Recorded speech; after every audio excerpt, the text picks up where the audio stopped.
Hi everyone, welcome back. Tanya of Chic here, and today I'm excited to give you 12 tips on how to start a home-based business. I have over my lifetime had several home-based businesses, and I am passionate about self-employment, multiple streams of income, and being self-employed. Now, Rink Chic, you said, how can Rink Chic tell me anything about being self-employed or home-based business? Well, Rink Chic is one of my home-based businesses. I'm a roller skater, and I love roller skating, and I used to create my own t-shirts, and I had my own certain style. People be like, why are you wearing makeup skating? I wear makeup and lip gloss and t-shirts, and I would get a lot of compliments. And so I started an activewear brand where I had shirts, hats, and leggings and lip gloss and lip moisturizer for skate events in our area. So I would set up a booth and I would sell my wares to other skaters, and that was my niche. And I was an event planner, and so that's what started. I was an event planner and a caterer like in the 1990s to the 2000s. And what prompted this video is one of my beautiful subscribers, Shanji, Living Life to the Fullest, asked me to create a video about how to start an event planning business. So that's going to be the topic of today. And make sure you check out Shanji's channel. She's a lovely lady. She does beautiful tablescapes, and she has a lifestyle channel, and you'll get a lot of joy out of watching her channel. Okay, now the first tip I have for starting a home-based business or an event planning business is I always give myself a time frame. And I give myself, I'm going to take 30 days to research, brainstorm, and decide if I'm going to go on and proceed with this business. So tip number one is brainstorm, research, and educate. Okay, so what I would do, I would just, week one, I would say I'm going to think of the name of my business.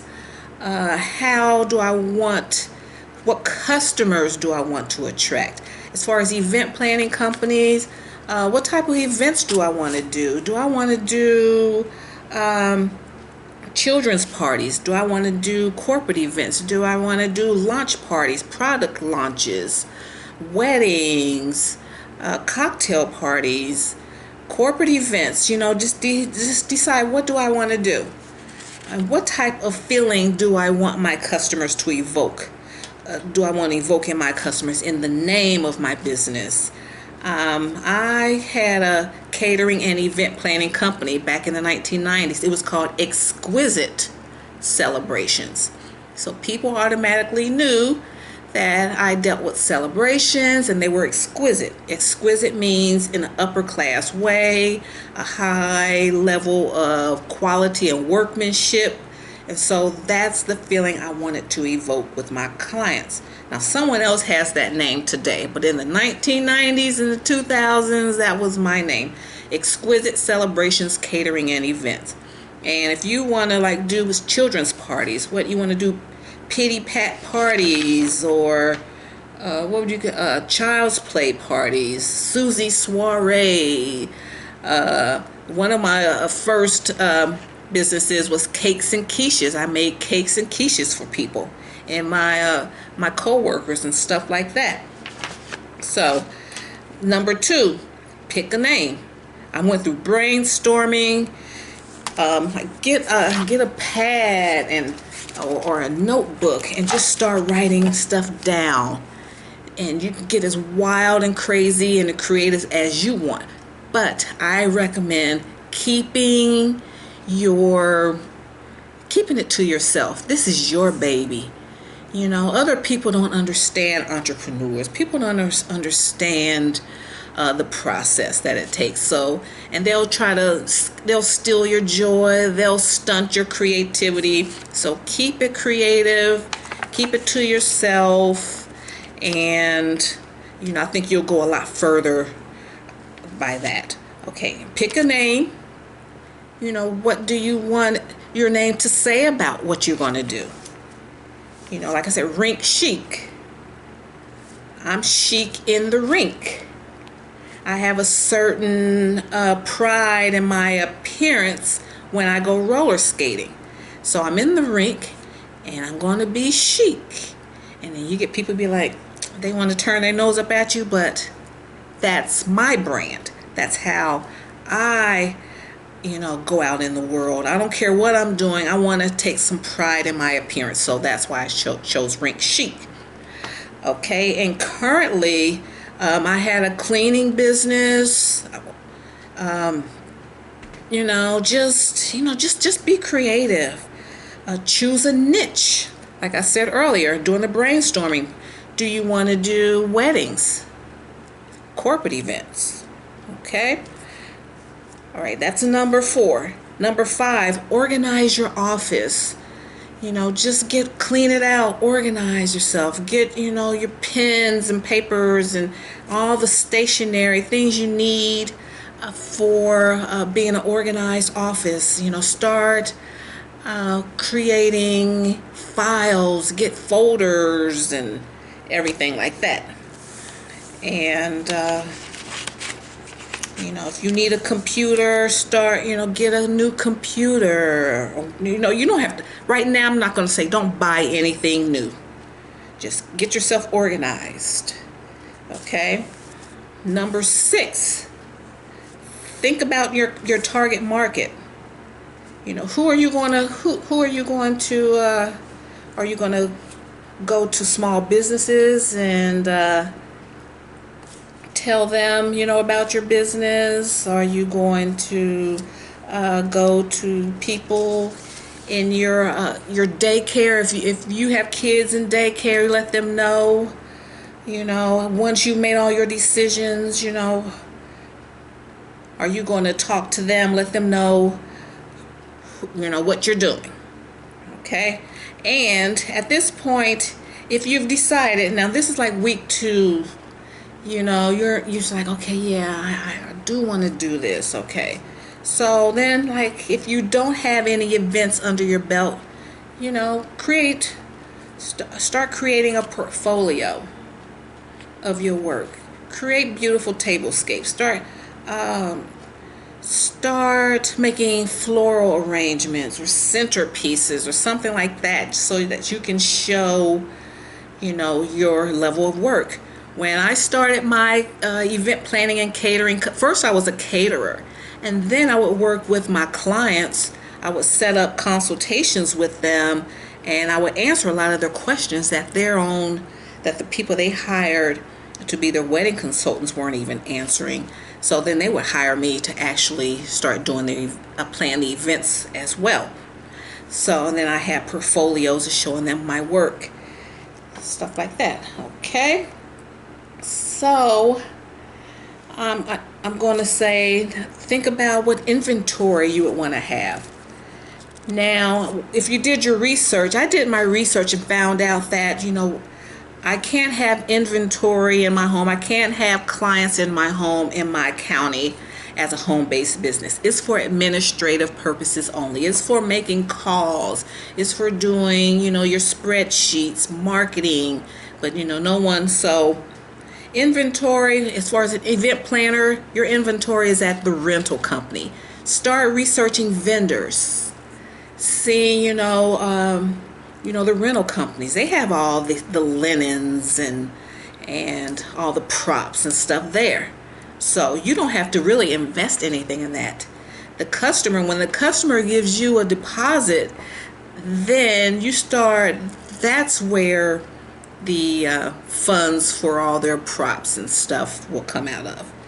So, number 8 is choosing vendors. Do you know people that make good cakes? Other small businesses like yourself that are reliable, that are legal, that make cakes, and that the DJ and the photographers, these are all home-based businesses, self-employed people that you guys can network together.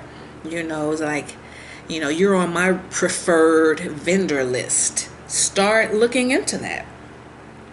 Okay, then I'm going to say get legal. I'm going to say research the legal aspects of your home-based business.